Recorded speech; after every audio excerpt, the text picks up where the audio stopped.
ایک مرتبہ میری امی نے، پہلے امی سے آتا ہوں میں پھر اساتذہ پہ، انہوں نے مجھ سے کہا ایک مرتبہ جب ایسی صورت تھی کہ جب بھی آپ ڈی موٹیویٹڈ ہو جائیں تو ہمیشہ قرآن کو اپنا ہتھیار بنائیں.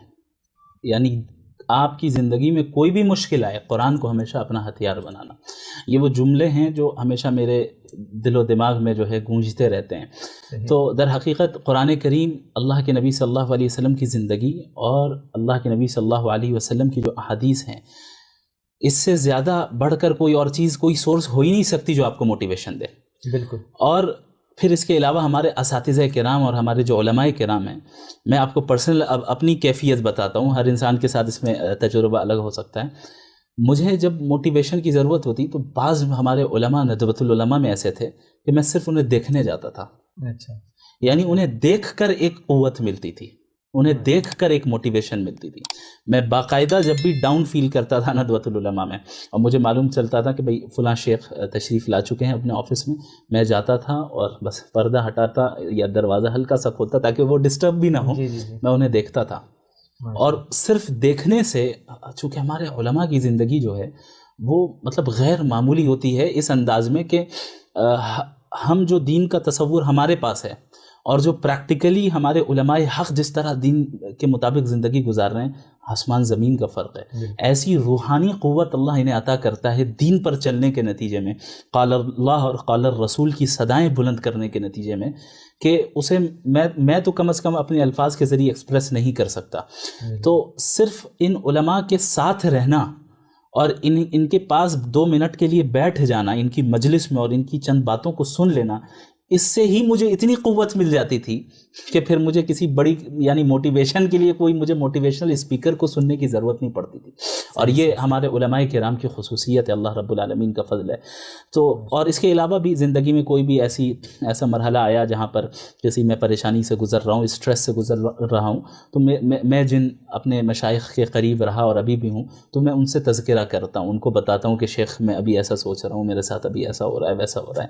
تو وہ حضرات پھر جب تسلی دیتے ہیں، رہنمائی کرتے ہیں، تو ظاہر ہے کافی موٹیویشن ملتی ہے. ماشاءاللہ. اس میں کوئی شک نہیں کہ لوگ الگ الگ انداز میں سفر کرتے ہیں، اور میں ایسے لوگوں سے بہت ایمپیتھی رکھتا ہوں پرسنلی. اور کتنے لوگ ایسے ہیں کہ اسی سفرنگ کی وجہ سے وہ ایتھزم کا شکار ہو جاتے ہیں. جی. کہ چونکہ میرے اوپر ظلم ہوا، چونکہ میرے ساتھ غلط ہوا، اس لیے خدا نہیں، اب میں ایتھیسٹ بن گیا.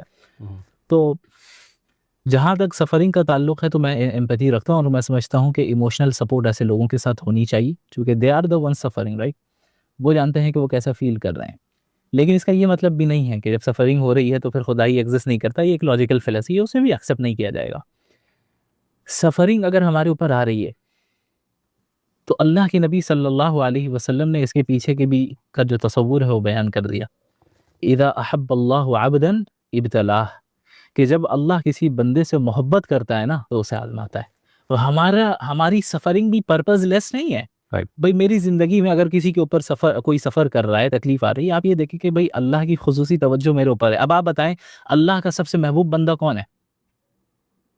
جو محمد رسول اللہ صلی اللہ علیہ وسلم. ان سے زیادہ محبوب کوئی ہو سکتا ہے؟ بالکل. نبی صلی اللہ علیہ وسلم نے فرمایا کہ جتنی تکلیف مجھے پہنچائی گئی ہے اتنی تکلیف کسی نبی کو نہیں پہنچائی گی. بالکل.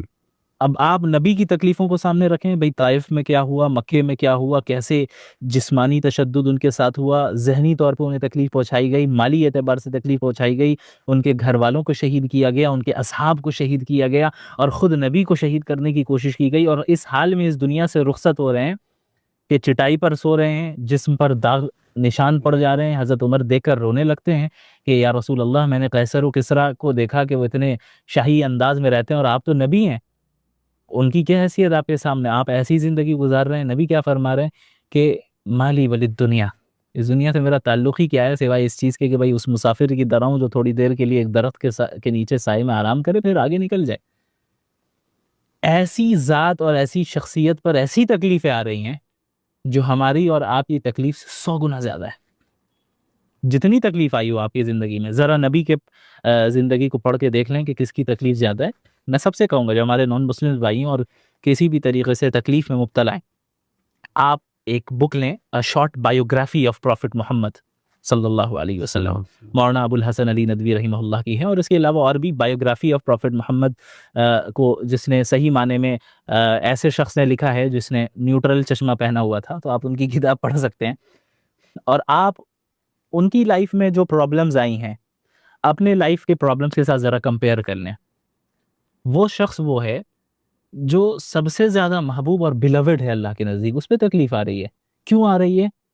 چونکہ اللہ محبت کرتا ہے، اللہ پسند کرتا ہے. اللہ کے نبی نے فرمایا کہ انسان کو کوئی ٹینشن بھی آ جائے نا، ما اصاب من ہم او غم او کما قال علیہ الصلوۃ والسلام، کہ ایک ٹینشن ایک فکر بھی انسان کو لاحق ہو جائے، یہاں تک کہ حتی الشوکۃ یشاقها، ایک کانٹا بھی چبھ جائے، اللہ اس سے پچھلے گناہ کو معاف کرتا ہے اور اس کے درجات کو بلند کرتا ہے. سو میں کہتا ہوں کہ اس سفرنگ میں لذت محسوس کیجیے. ظاہر ہے تکلیف ہوتی ہے، ہر انسان، بھائی میں بھی سفرنگ سے گزرا، آپ بھی گزرے، آپ کی سفرنگ کی نوعیت کچھ اور ہوگی، میرے سفر کی نوعیت کچھ اور ہوگی، ہر انسان اس دنیا میں سفر کرتا ہے کسی نہ کسی اعتبار سے. لیکن جب آپ ایسے ورلڈ ویو سے تعلق رکھتے ہیں جس میں یہ ہے کہ ایک کانٹا بھی چبھے، ایک ٹینشن بھی آئے تو ثواب مل رہا ہے، یہ آپ کو خود ایک مضبوط بنا دیتا ہے، مضبوط شخص بناتا ہے. اور آپ خود جب یہ سوچتے ہیں اور جب آپ کو یقین ہوتا ہے کہ بھائی اللہ چونکہ مجھ سے محبت کرتا ہے اس لیے یہ تکلیف آ رہی ہے، لہٰذا میں مزید اب اس کے دین پہ قائم رہوں گا، اس کی اطاعت کروں گا، آپ دیکھیں آپ کو اس تکلیف میں لذت محسوس ہوگی اور آپ کتنے اسٹرانگ ہو جائیں گے مینٹلی اور اللہ کے محبوب بندے بنیں گے. سفر کر کے اللہ رب العالمین کی قربت جتنی زیادہ حاصل ہو جاتی ہے نا، وہ کئی سالوں کی نارمل عبادتوں سے بھی حاصل نہیں ہوتی. اور یہ میں نہیں کہہ رہا، یہ ہمارے علماء نے کہا ہے. بسا اوقات اللہ کسی کے درجے کو اوپر کرنا چاہتا ہے اور اپنے سے قریب کرنا چاہتا ہے، اسے ایسے مرحلے سے گزارتا ہے کہ وہ تکلیف والا مرحلہ، چونکہ وہ عادل ہے نا، بالکل جسٹ بھی ہے نا. اب آپ کو اگر فوقیت دینی ہے تو آپ کا ٹیسٹ بھی زیادہ انٹینسو ہوگا، رائٹ تو آپ اس میں پاس ہو جائیں گے تو پھر درجہ بھی ویسے ہی ملنا ہے. بالکل.